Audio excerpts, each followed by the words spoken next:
Halo semuanya, kembali lagi.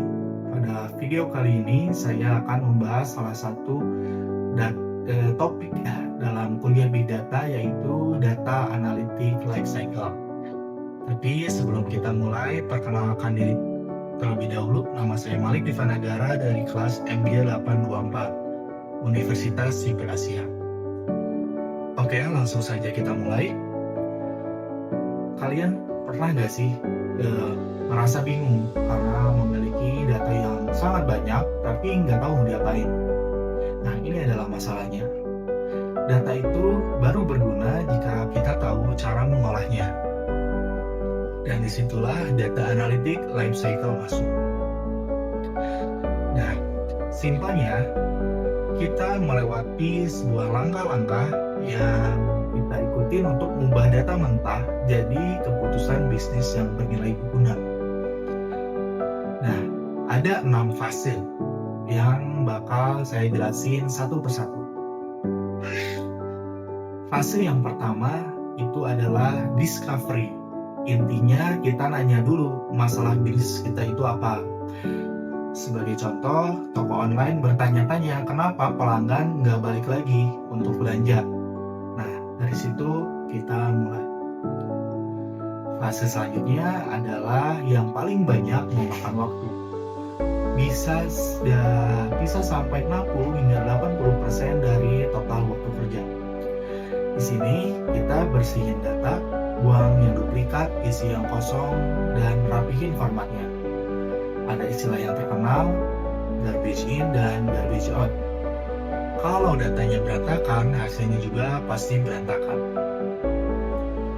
Selanjutnya adalah model atau fase planning, model planning.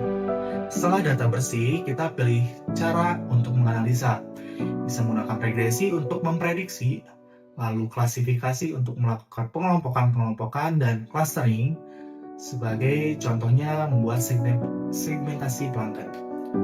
Banyak senjata yang bisa kita pilih, dan tentunya harus yang tepat. Fase berikutnya adalah model building. Sekarang barulah kita membuat modelingnya.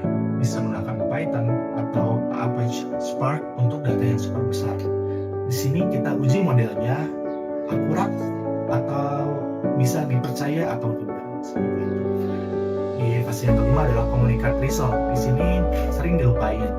Kita harus mampu melakukan visualisasi dari data yang telah kita olah agar bisa dibaca oleh manajemen atau kepada klien. Visualisasi ini bisa berupa grafik, dashboard, chart yang mudah dipahami oleh semua orang. Dan fase terakhir adalah fase yang dimana kita deploy beneran ke dalam suatu bisnis.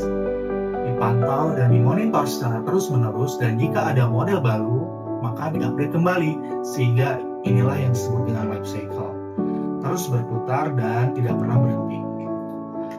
Lalu kenapa ini menjadi penting di era Big Data? Karena Big Data itu kita punya 3 V, volume, velocity, dan variety. Datanya super banyak, datanya masuk super cepat, dan formatnya itu macam-macam.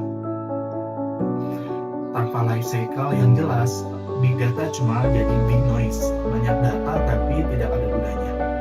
Contoh gampangnya, Tokopedia, Shopee, mereka terus melakukan siklus untuk terus merekomendasikan produk yang kita inginkan. Itulah contoh persis apa yang telah diterapkan dalam data analytic lifecycle. Jadi kesimpulannya, data analytic lifecycle itu seperti resep memasak.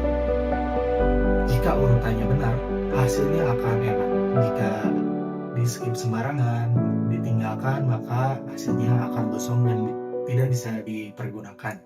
Yang paling penting, jangan pernah skip data preparation, karena dari situlah kita memulai semuanya. Oke, seperti itu. Semoga video ini bermanfaat. Sampai jumpa. Wassalamualaikum warahmatullahi wabarakatuh.